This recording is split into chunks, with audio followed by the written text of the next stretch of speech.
Charlie. Charlie's already in PaySauce Red. Brand. I got the email. Yeah, good work, nice.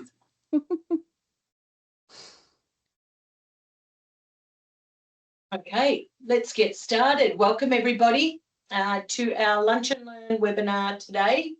And today we are talking all things payday.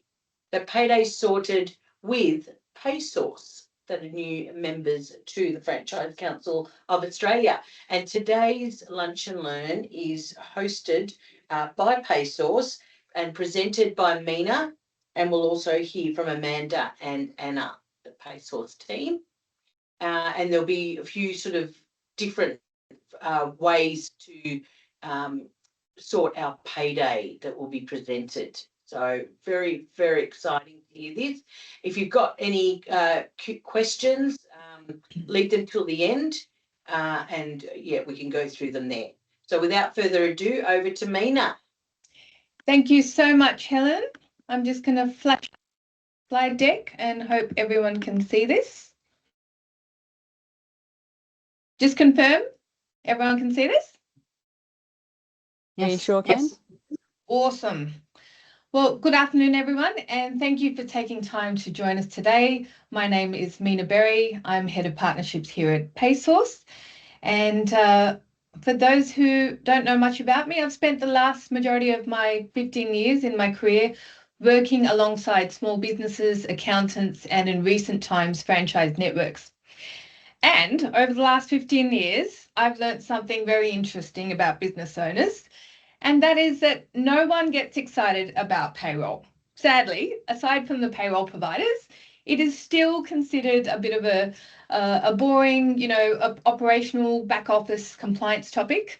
But I promise today we're going to share lots of exciting insights and hopefully leave you feeling empowered about how we can manage the various complexities that we're going to talk about with payroll. So we do know that people roughly spend about 10 minutes thinking about payroll in a week unless something goes wrong. And we're really going to unpack what that looks like in the context of the Australian payroll framework as well. So today's webinar is less about payroll software, but it's more about setting the scene for what does payroll become in terms of governance risk in a large network. And we'll start by looking at why payroll has become one of the biggest governance challenges in Australia today, facing franchise networks.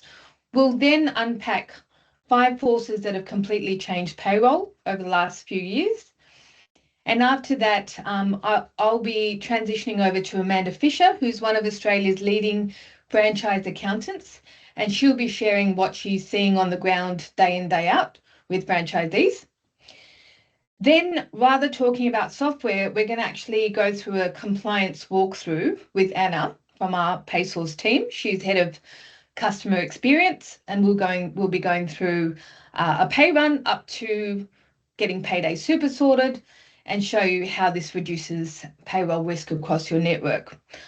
Finally, we'll be showing you how we help franchises, how we support and provide one-on-one consultation and health checks, and the next practical steps to joining some of our community initiatives that we're launching this year. So without further ado, we're going to talk about the perfect storm. Now, don't want to put too much doom and gloom into this, but I think it's quite important that we spotlight some areas where the federal government, where legislation has changed, and particularly around audit of businesses with their payroll practices. And back in a couple of years ago, there was a particular Fair Work Ombudsman emerging franchise business audit, which found 78% of emerging franchise businesses to be non-compliant with workplace laws. So this is obviously a very significant statistic when we're thinking about 3 out of 4 franchisees having compliance issues. And as we know now, the liability rests with the franchisor, who can be held liable for franchisee workplace law breaches. So interestingly, about 2 years ago, there was a court case involving a franchise that had underpaid 9 staff. And we're talking about $32,000 of underpayments collectively. So that while that figure doesn't sound huge, the catastrophe was that it actually led to $1.44 million of penalties by the Fair Work Ombudsman. And that's because it was deemed that that network did not take reasonable steps to manage the labour compliance across their network. So when we're talking about reasonable steps, what does that even mean? And another thing they concluded was systematic failure across the network. When I, being in systems all my life, when I started thinking about what does systematic failure mean? Does that mean one bad pay run? Does that mean one missed timesheet? And it's actually the fact that there wasn't a governance framework put in place to educate franchisees and conduct mandatory training around awards, to conduct regular or random targeted payroll audits, to take action swiftly when they suspect, detect, or have complaints that come up in terms of underpayment and vulnerable workers. So we know the laws have gotten tougher, and we also know, moving to the second point, there's a lot more workforce complexity today. And this is also seen because we've noticed 40 to 60% of franchise businesses year on year have shifts and fluctuations in their workforce. So if you can think of new employees coming in, old employees leaving, and the whole mix of things that are going on, that's a lot of variation with every pay run. And we also know that we're talking about a high proportion, particularly in restaurants, in hospitality, in retail. These are high risk payroll areas where things can go wrong. And that's because it's made up of casuals, juniors, students, migrant workers, multiple age rates, multiple locations. People are doing shifts in different stores.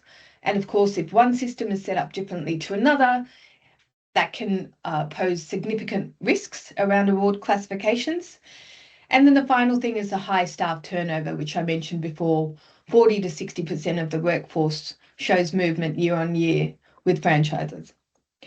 So that, coupled with the fact that Australia has one of the most complex payroll frameworks in the world, with more than 120 modern awards, that case that I mentioned earlier, that where $32,000 of underpayments led to 1.44 million in fines, that was due to underpaid minimum rates, overtime entitlements that were not met, penalty rates for weekends, public holidays, casual loadings that were missed, allowances that were missed, and even things like allowing appropriate breaks for workers.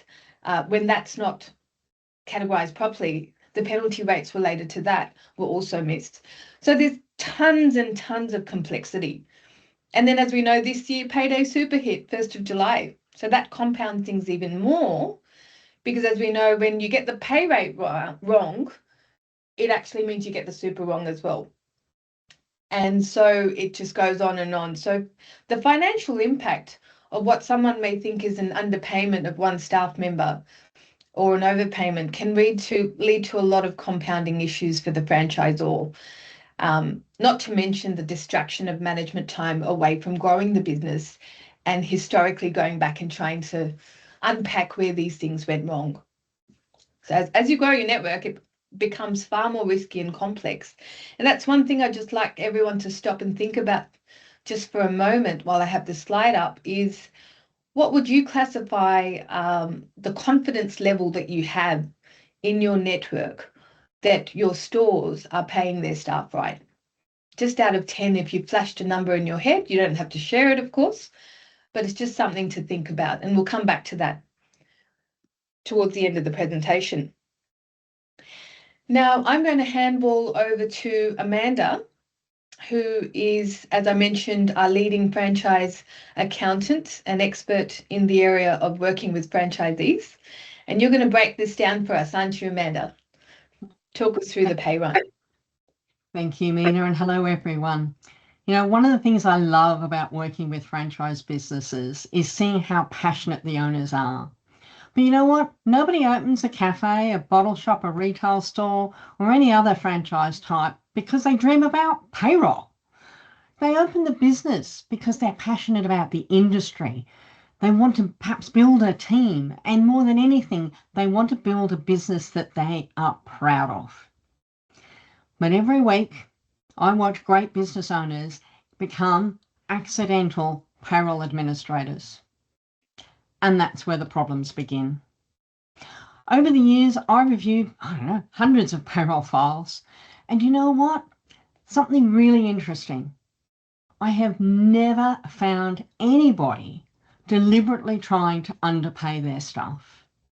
Just never had. Because what I find is good people with pay systems that perhaps don't support what they need to do and not the information around it to ensure that they are paying correctly and compliance. So when Mina says payroll compliance starts before payday, totally agree. Let me give you an example. Imagine a franchisee employs a 16-year-old casual to work on a Saturday. They're flat out busy, they're already short-staffed, and so they quickly load the person's details into the pay system, pick an award level that they think is correct, and the young person works their first Saturday shift. Payroll gets processed, gets paid, nobody double checks the classification, and this young person continues to work week after week after week, and the pay is incorrect unless the employee kind of figures out something doesn't look right, but the payroll doesn't stop it historically in terms of the pay systems we've had, because the payroll system software only does what it's been told.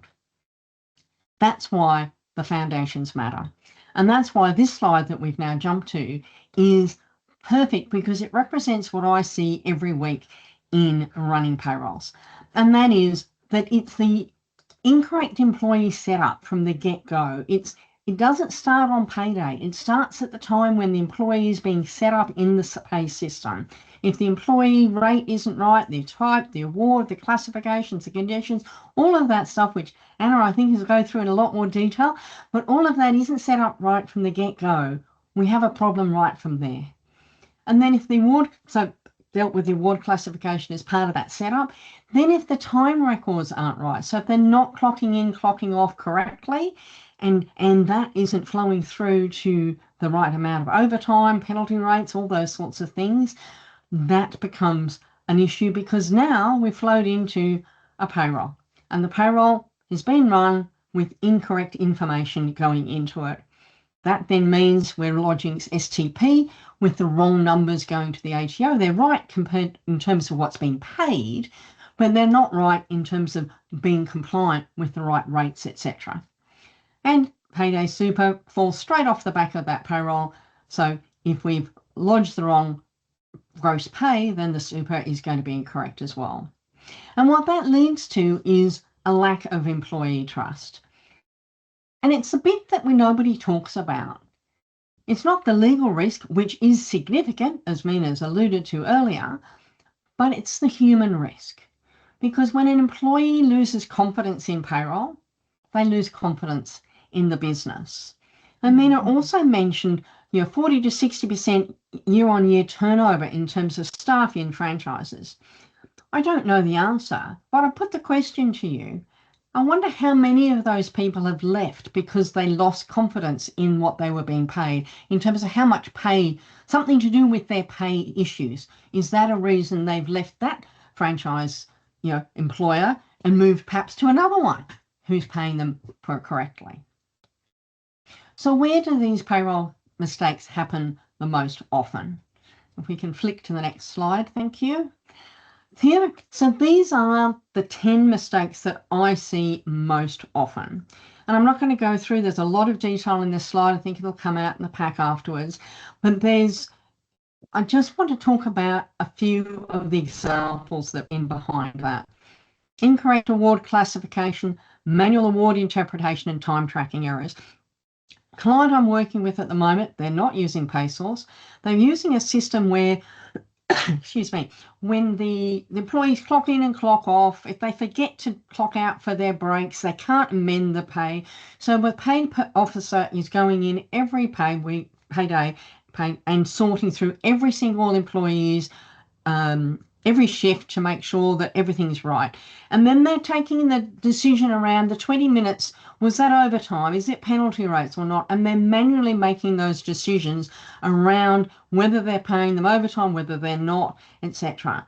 And the moment you've got manual problems in manual decisions being made, chances are you're not complying with the award. So covered off the missed overtime. Incorrect employment status, another quick one that I see, casuals that become permanent part-time, but no one picks up that in the pay record. That's often a situation where the circumstances change, but the payroll never gets updated. If you do have enterprise agreements, making sure the Better Off overall test is applied and is passed is absolutely essential. Moving on quickly, then just these last couple of ones. Your poor payday approval processes, the misalignments of paydays, inaccurate records. But I think at the end of the day, the big one, the most important one for franchisors is having consistency and being standardized with the payroll processes across the network. If every franchisee is processing pay differently, the risk is that some of the franchisees are not doing it correctly. I'm terribly sorry, I've got a cough. That shouldn't be happening now. I covered off those quite quickly, but I think if you do have any questions, put it in the chat and we'll cover it off in the Q&A at the end. But the big question I have at the end of all this is, can technology cover this? So rather than talk about it, we have Anna Cochran here, who's head of customer service at PaySauce. She works alongside business owners every single day, helping them implement payroll processes that are simpler, more consistent, and easier to manage. As Anna takes you through the platform, I'd encourage you not to just focus on the software itself, which is amazing, but think about, how does this feature help me to cover off on those risks? Anna, over to you. Thank you. So thank you guys for having me here. It's exciting to be able to take you through and actually show you. Just a caveat before we get started, I am going to be in the demo environment. So there could be others in there with me. Who knows what's going to happen, but it is a demo and I am doing things live. So what we're going to do is we're going to run through, and I've set the demo up so that we're looking at a fictional business. We've got 6 staff. We've got a mix of full-time, casual. I've even thrown a salary employee in there as well, just for fun. I've put everybody, apart from that salary one, onto the General Retail Award. And I've got even got an under 18 in there too. So we're looking at a weekly pay, and I want to be able to show you that the weekend penalty rates are applying, overtime rates are applying, and how we go through and process these payrolls. So let me just flick across here. Now, you're seeing that all okay? Does it need to be a little bit bigger, maybe? Everyone happy? Okay. So coming into PaySauce, once we've got what our team does is that we work through and we help all of the businesses come on board. So we love to get you into the system, get you onboarded, get your team on, run alongside what you might currently be doing. So that gives us a chance to build your confidence to make sure that when we go live, you're switching across and just moving forward. We have had the instance where it has picked up overpayment and underpayment depending on what people have been doing. So that's been a really interesting learning for me and for others with some of those businesses coming on and changing payroll software. So when we come into home, what we're seeing here is instantly our current payroll that will be waiting to be processed for this week. So we can see that we've got 6 employees and that the system has already populated some of the payroll for me. And it's just giving me a little warning at the top here to say that there's no pay for these guys. Are they going to be paid, or do you need to remove them from this pay run? So it's giving us that snapshot up front, which is great. So coming down, when we're looking at the employees, we can instantly see here that we've got Ruby and John with no pay calculated, and we have the ability to remove them from the pay run if we need to. But what we're going to do is go in, and I'm going to come into Ruby. And when I come into Ruby, if she's been populating her timesheets, and I'll show you how they can do that.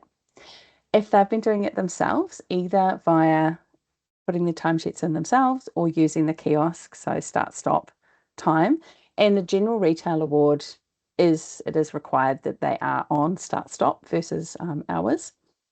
So if they're putting that information in, then under this timesheet, we would see pending timesheets. However, for today's purpose, I'm just going to go fill missing timesheets, and we can see here in the work pattern that she's worked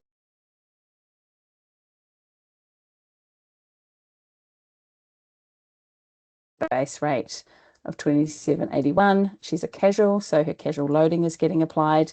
So when we look at the ordinary hours, we've got 19 at 34.76. If we need to, we can jump in and view the pay slip that they're going to see. And then we come back. If there's any leave, allowances, deductions, or additional earnings, they can obviously be populated here. And for those that are interested, we've also got this lovely calculation breakdown. So you can open up this section and go into everything that's happening behind the scenes to calculate this information for you. But moving forward, I'll jump next into John, and we can see at the top here that he's on the general retail.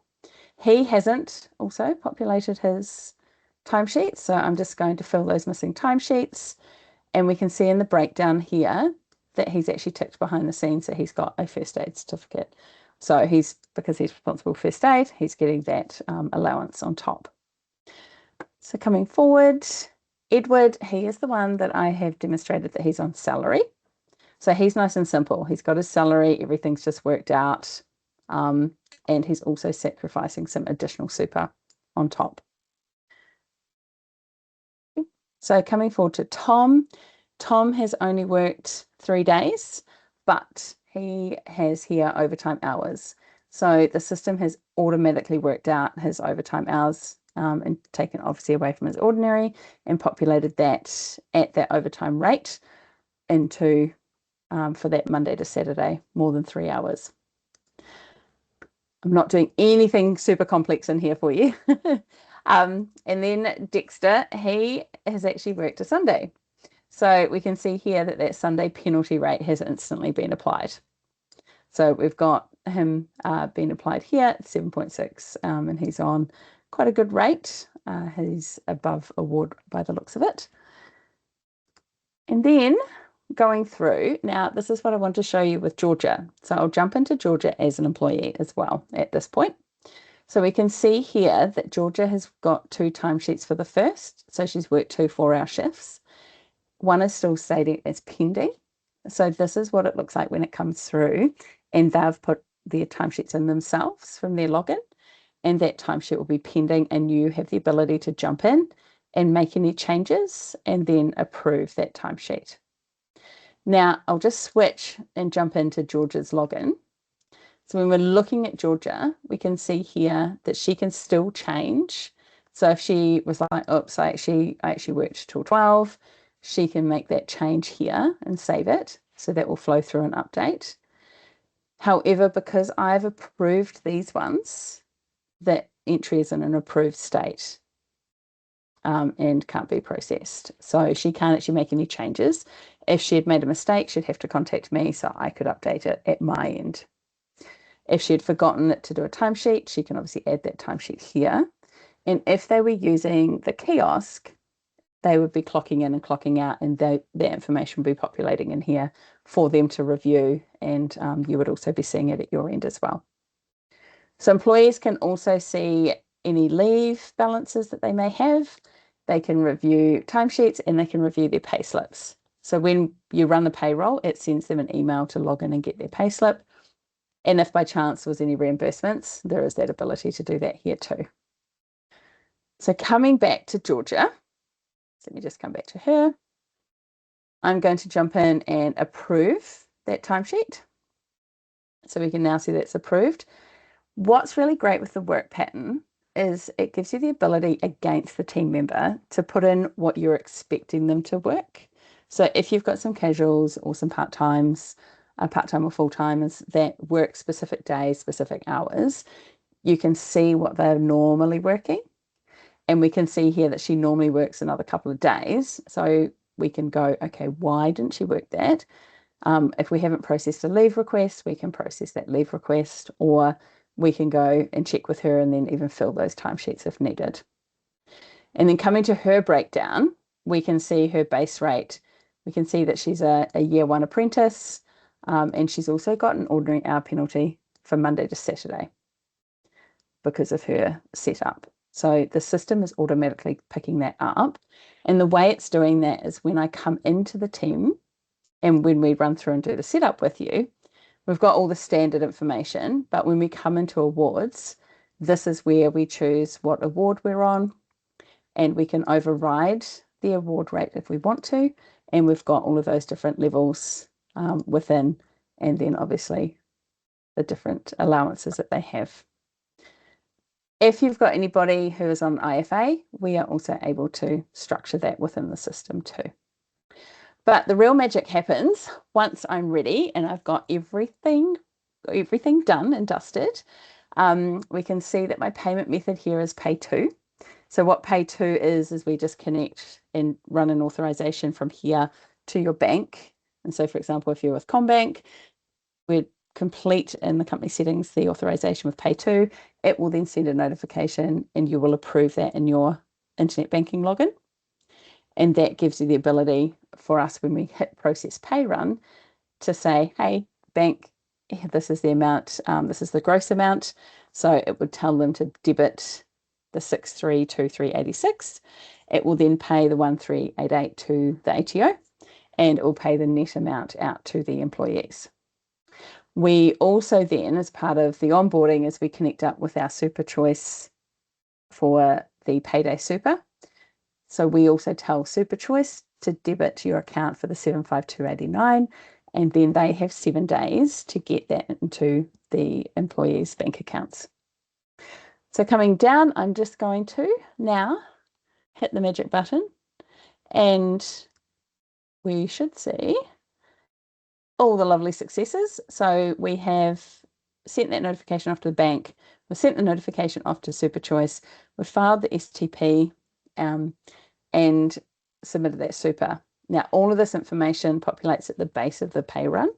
So if there are any errors, they will pop up and you can fix them and resubmit. So STP is submitted, super is submitted. And if we're generating a journal, I think I need to reconnect this potentially to Xero, then that would be there to send that journal across into Xero as well. Now, coming into payments on the left, this is where we can see that we've got a pending amount out for collection. And once it's been collected, we can then see and keep that record that the amounts have gone out to the employees.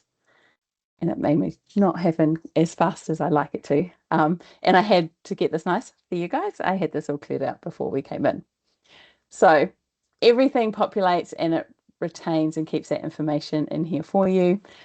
You've then got obviously reporting, and the next step is when you go to home, your upcoming pay run will be sitting there ready, waiting for you for next week as well.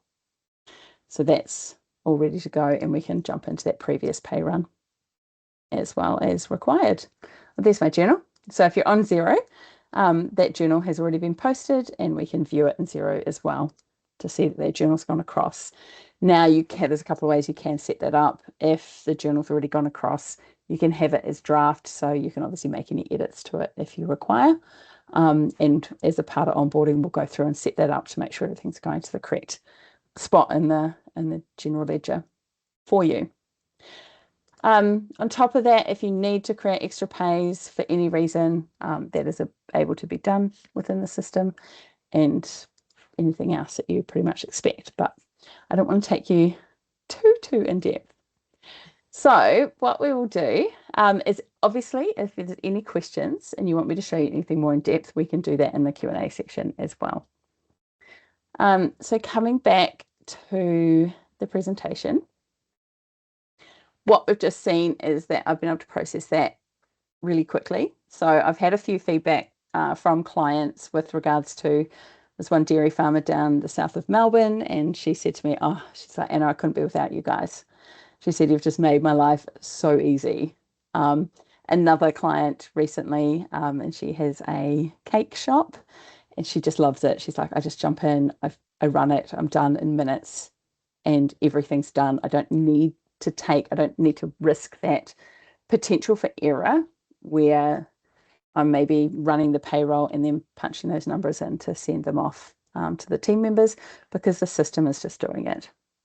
So I can't transpose any numbers."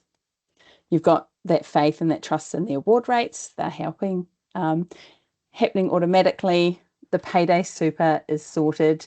You also get a login to your own portal within Super Choice, so you can actually track that and see that happening. And we step you through that as well. And you can see that the STP is gone. And staff are able to do everything from their phone or the kiosk if required, especially the payslip, because you don't want them having to come back to you. So I think I'm now handing back to you, Mina. Thank you, Anna. That was extremely insightful. For someone like me who's been around systems, tech, AI, and wants things done fast, I've got such a new level of appreciation, especially being with PaySauce for a while, just how much human involvement is required to make sure those steps initially are set up right. Otherwise, when you're moving from one system to another, it can be garbage in, garbage out, and you're still just as worse off.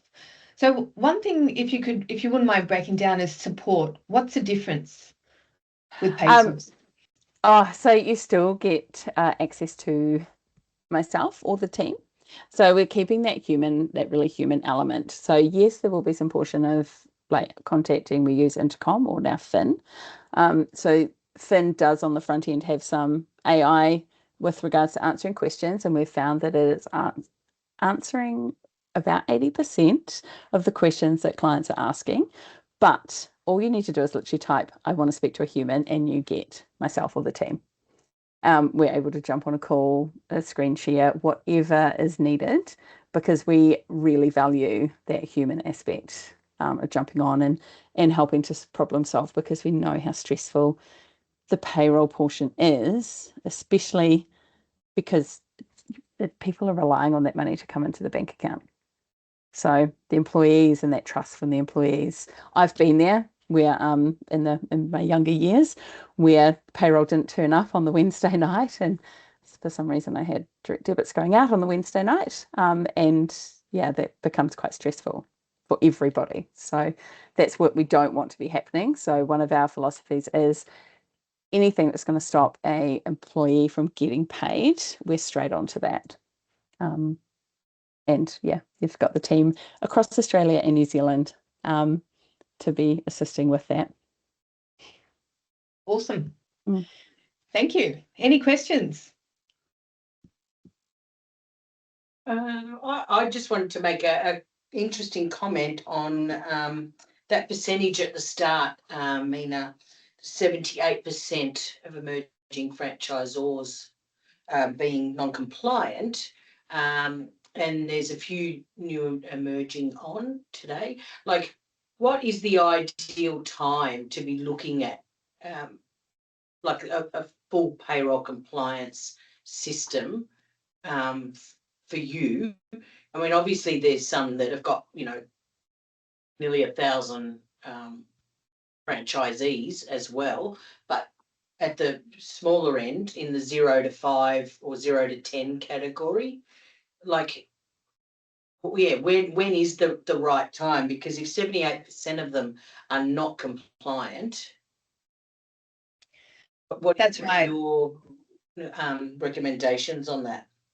Look, sometimes a compliance change, something that's hit, like payday super, for example, it just compounds. Any new legislation change that can make it far more worse off for that employee as well as the business is a trigger to do a pre-audit before, you might get hit with an audit. And these situations require a lot of planning. There's a lot of complexity. And sometimes when we go and look at a network, they don't actually know what systems even each store is using. So the beginning of this whole thing is understanding under the hood which operating systems, accounting systems, payroll systems, rostering systems, etc. Having that inventory across your group is super important. So making sure that that stock take around the tech stack that all businesses are using is there, because from there it's easiest to kind of then work on standardizing and having a look at what could be introduced to make that a little bit more easier to manage across the group. Maybe putting in a time frame and a bit of okay, quarterly, we're going to be doing the following things. And it could be, again, are you taking those necessary steps to educate people that Payday Super's here?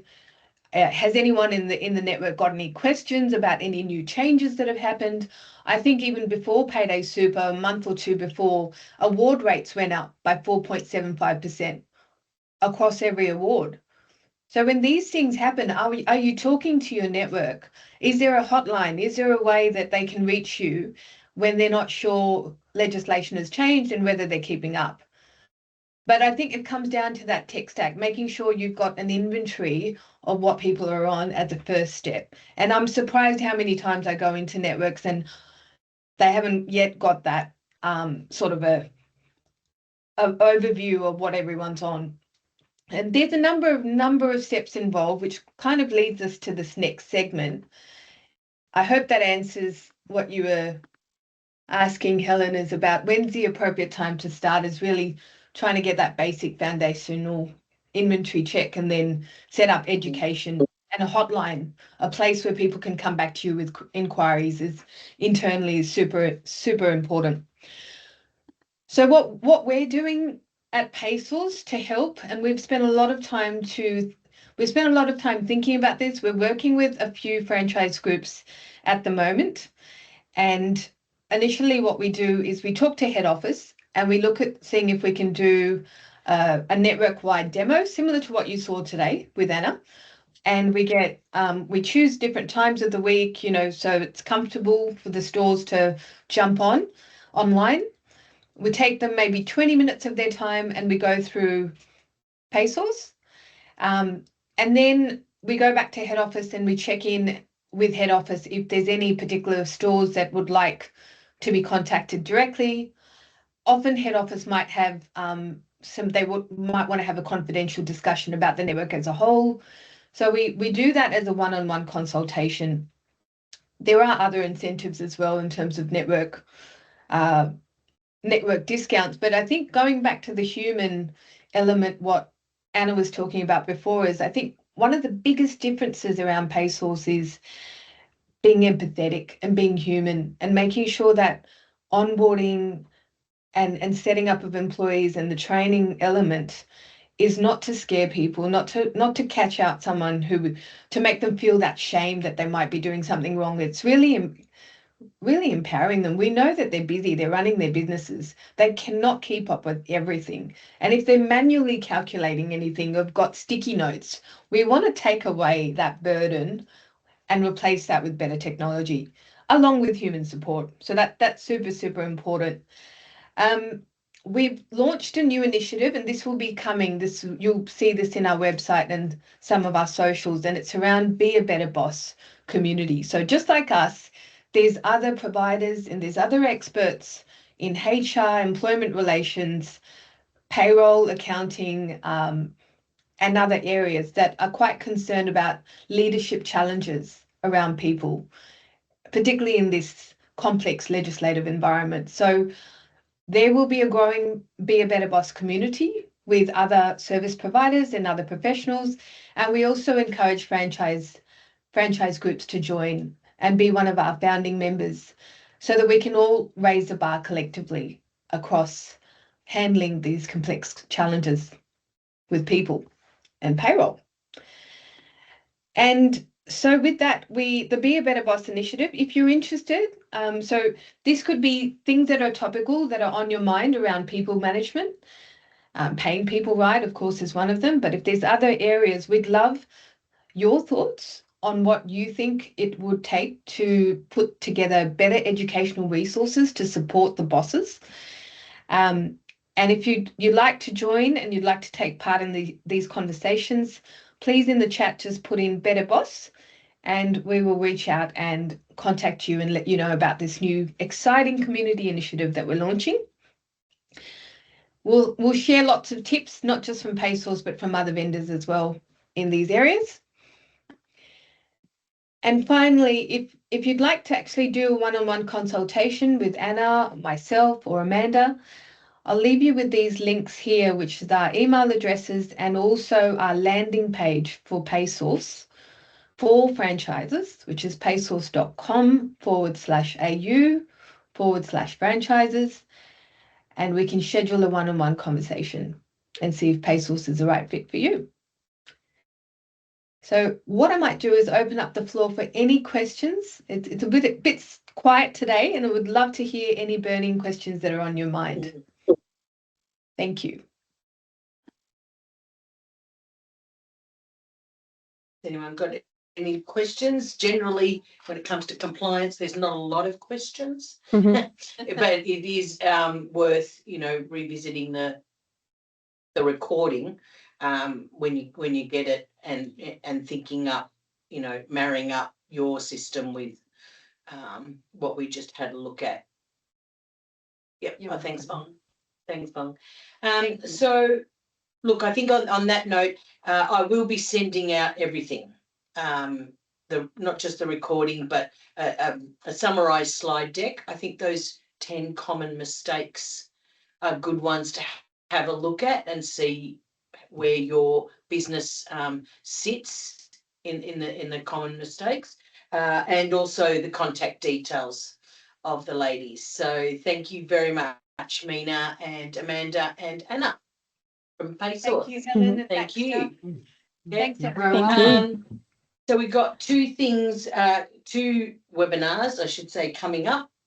The next one, Lunch and Learn, coming up is Wednesday, 19th of August. Access Offshoring is going to talk about AI isn't killing offshoring, a practical guide for franchise networks. So this is going to be quite a practical session. And for those of you that are coming to the mentoring webinar, it's on this Friday from 12 till 1. And we're going to hear from Anthea Dimitrikopoulos, that we all love, from The Quest. And she's going to talk about the journey to digitising your brand. So make sure you tune in for that one as well. So I'd just like to sign off from Level 4, 10 Queen Street, which is our new offices, everybody. So write that down, and if you're in the area, please drop in. So from Baxter, myself, Georgia, and Lisa, who's organising her son's wedding, wedding 2. Thank you very much, everybody.